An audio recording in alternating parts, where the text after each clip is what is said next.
Hello students, welcome to my the digital classes. Students, हमारा first chapter जो है इतिहास पार्ट का हमने कंप्लीट कर लिया था। तो आज हम इसका सेकंड चैप्टर है वो स्टार्ट करने जा रहे हैं। ठीक है, हमारा सेकंड चैप्टर है आखेट खाद्य संग्रह से भोजन उत्पादन तक। ठीक है, आखेट खाद्य संग्रह से भोजन उत्पादन तक। आखेट मतलब शिकार करना। ठीक है, खाद्य संग्रह से फिर भोजन के उत्पादन तक। मीन्स हम किसके बारे में बात करने जा रहे हैं आज? हम मानव की शुरुआत कहाँ से हुई। ठीक है, मतलब आदि मानव जो थे वहाँ से। तो आदि मानव का काम क्या था? आखेट शिकार करता था सबसे पहले, क्योंकि उस समय और किसी भी तरह का कोई साधन नहीं था भोजन प्राप्ति का। तो शिकार करके वो अपना पेट भरता था।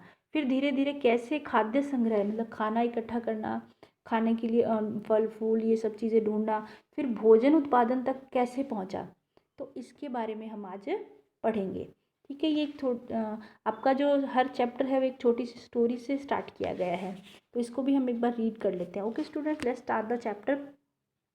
इसमें ये तुषार जैसे है, आपको फोटो दिखाई गई, एक छोटी सी कहानी टाइप में बनाई गई है इसकी। तुषार की रेल यात्रा। तुषार अपने एक रिश्तेदार की शादी में दिल्ली से चेन्नई जा रहा था, तो रेल में उसे खिड़की वाली सीट मिल गई। बाहर का नज़ारा उसने देखा, तो देखा कि गाड़ी जैसे दौड़ रही है, तो पेड़ पौधे खेत जैसे है वो तेज़ी से पीछे की ओर छूटते जा रहे हैं। तो ये तो बच्चों आपने भी देखा होगा कि हम बस या ट्रेन में जब भी जाते हैं तो वो चलती है, और बाहर हम विंडो से जब देखते हैं तो हमें क्या लगता है? हमें ऐसा लगता है कि ये सब पीछे की तरफ भाग रहे हैं, ऐसा नज़र आता है। तभी उसके चाचा ने उसके कंधे पे हाथ रख के कहा है, पता है लोगों ने मात्र 150 साल पहले रेल से यात्रा करनी शुरू की थी। ठीक है, तो वो ट्रेन से जब जा रहा था तो वो ये गौर कर रहा था, ट्रेन इतनी स्पीड से चल रही थी। तो उसके जो चाचा जी है उन्होंने क्या पूछा, उन्होंने उसको बताया कि 150 साल पहले रेल से यात्रा करनी इंसान ने शुरू की थी। बस तो इसके कुछ दशक बाद आई। तुषार सोचने लगा, जब लोगों के पास आने जाने की तेज़ रफ्तार वाली सवारियां नहीं थी तो क्या ये वह यात्रा ही नहीं करते थे? क्या वे अपनी सारी ज़िंदगी एक ही जगह पे बिता दिया करते थे?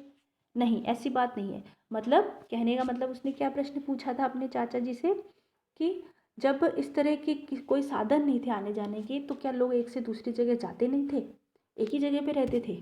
नहीं, ऐसा नहीं था। रेल बनी है तो इससे पहले भी और साधन बने थे। धीरे धीरे धीरे हर चीज़ की का आविष्कार हुआ था। तो आज हम ये शुरुआत से पढ़ने जा रहे हैं कि आदि मानव जो है उसका जीवन कहाँ से प्रारंभ हुआ, मानव का किस तरह से धीरे धीरे उसने विकास की अवस्थाएं प्राप्त की। आरंभिक मानव, आरंभिक मानव आदि मानव जिसे कहते हैं, आखिर वे इधर उधर क्यों घूमते थे? हम उन लोगों के बारे में जानते हैं जो उस उपमहाद्वीप में 20 लाख साल पहले रहा करते थे।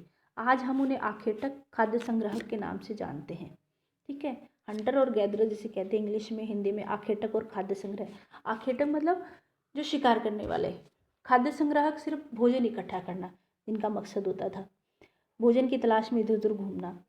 भोजन का इंतजाम करने की विधि के आधार पर उन्हें ये नाम से पुकारा गया है। उस समय क्योंकि कोई काम नहीं था इंसान के पास करने को, सिर्फ अपना पेट भरना आता था उसे। भूख लगती थी तो उसके लिए वो इधर उधर दौड़ता था, कुछ खाने के लिए ढूंढता था। और आज तो हमारे पास 100 तरह के काम होते हैं, हमारे पास हर तरह की फैसिलिटी है। उस समय वो जंगलों में रहता था, कुछ भी नहीं था उसके पास खाने को पहनने को, मतलब सिर्फ भूख महसूस होती थी शरीर में, तब उसको शांत करने के लिए वो इधर उधर घूमता था। आमतौर पर खाने के लिए वे जंगली जानवरों का शिकार करते थे। तो उस समय क्या जंगलों में क्या होता है, या तो जानवर होते हैं, फल फूल पौधे पेड़ पौधे होते हैं, ये होते हैं। और इसके अलावा मछलियाँ चिड़िया ये पकड़ते थे। फल मूल दाने पत्ते पौधे पत्तियाँ अंडे ये इकट्ठे किया करते थे। आखेटक खाद्य संग्रहक समुदाय के लोग एक से दूसरी जगह पर घूमते थे। ये देखो सवाल जैसे क्या पूछा गया था कि क्या एक ही जगह पे रहते थे वो? शुरू में ये तो प्रश्न पूछा गया था तुषार ने जब पूछा था इस कहानी में। तो लेकिन एक ही जगह नहीं घूमना, तो लेकिन वो पैदल घूमते थे, कोई साधन नहीं था। तो किसकी तलाश में? खाने की तलाश में एक से दूसरी जगह पे घूमते थे। क्यों घूमते थे? इसके कई कारण थे। पहला कारण क्या था? अगर वे एक ही जगह पे ज़्यादा दिनों तक रहते तो आसपास के पौधे फल जानवरों को खा के समाप्त कर देते। ठीक है, एक ही एरिया में रहते, एक ही जगह पे रहते, तो वहाँ के पेड़ पौधे सब खा लेते, वो जानवर भी खा लेते, फिर क्या बचता, फिर क्या खाते? इसलिए भोजन की तलाश में एक से दूसरी जगह पे उन्हें जाना पड़ता था। फिर दूसरा कारण हम क्या देखते हैं कि जानवर अपने शिकार के लिए या फिर हिरण मवेशी अपना चारा ढूंढने के लिए एक से दूसरी जगह पर जाया करते हैं। इन जानवरों का शिकार करने वाले लोग भी इनके पीछे पीछे जाया करते होंगे। फिर दूसरा कारण हम यही मान सकते हैं, ये सारे कारण हम मान के चल रहे हैं क्योंकि इनका हमारे पास किसी तरह का कोई भी रिकॉर्ड नहीं है, मतलब किसी तरह की कोई जानकारी इस बारे में लिखित में कुछ भी एविडेंस नहीं है। तो हम तो यही मानते हैं कि वो इसलिए एक जगह से दूसरी जगह जाते होंगे खाने की तलाश में, क्योंकि जो शिकार के लिए या फिर ये जानवर है वो अपना शिकार के लिए या फिर ये हिरण है मवेशी अपना चारा ढूंढने के लिए दूसरी जगह पे तो जाते हैं और उन्हीं को मानव ये खाता था उस समय, इसलिए उनको भी तो ढूंढने के लिए इसको जाना पड़ता था इधर उधर। ठीक है। तीसरा कारण क्या हम मानते हैं कि पेड़ पौधों और फल फूल अलग अलग मौसम में आते हैं। भाई हर सब पेड़ पौधों का, फूलों का, फलों का अलग अलग मौसम होता है, इसलिए लोग उनकी तलाश में उपयुक्त मौसम के अनुसार अलग अलग इलाकों में घूमते होंगे। चौथा कारण, पानी के बिना किसी भी प्राणी या पेड़ पौधे का जीवन संभव नहीं है। पानी झील, झरनों, नदियों में मिलता है।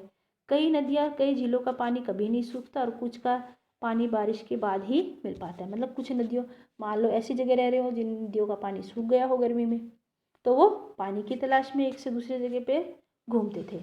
झीलों, नदियों के किनारे बसे लोगों को सूखे मौसम में पानी की तलाश में इधर उधर जाना पड़ता था। तो ऐसा हम मान के चलते हैं कि ये शायद कारण रहे होंगे किसके, आदि मानव के एक से दूसरी जगह पर जाने के। अब आरंभिक जो मानव है इसके बारे में जानकारी है वो हमें किस प्रकार से मिलती है, कैसे मिलती है। पुरातत्वविदों को, मतलब जो पुरानी चीज़ों की खोज कर रहे हैं उन्हें कहते हैं पुरातत्वविद, कि उन्हें ऐसी वस्तु मिली है जिनका निर्माण और उपयोग आखेटक खाद्य संग्रह किया करते थे। ठीक है, कि उन्हें कुछ ऐसी चीज़ें मिली है जिनका निर्माण और उपयोग, कि ऐसी चीज़ें प्राप्त हुई कि जिनको यूज़ कौन करते थे और जिनका उपयोग सिर्फ शिकारी और या भोजन इकट्ठा करने वाले ही करते थे। ये संभव है कि लोगों ने अपने काम के लिए पत्थरों, लकड़ियों, हथियों के औजार बनाए हो, कि खुदाई में जो औजार मिले हैं पत्थरों के बने हुए, लकड़ियों के, तो उनसे तो यही लगता है कि उस समय मानव ने अपने काम के लिए उनका प्रयोग किया होगा। ठीक है, इनमें से पत्थरों के औजार आज भी बचे हुए हैं।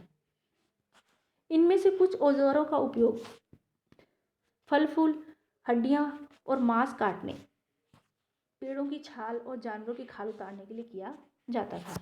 कुछ के साथ हड्डियाँ या लकड़ियों के मट्ठे लगाकर भाले और बाण जैसे हथियार बनाए जाते थे और कुछ औजारों से क्या किया जाता था, लकड़ियाँ काटी जाती थी। लकड़ियों का उपयोग किसके लिए होता था, ईंधन के साथ साथ झोपड़ियाँ और औजार बनाने के लिए भी किया जाता था। पर धीरे धीरे जब आदि मानव ने किसकी खोज कर ली थी, आग की।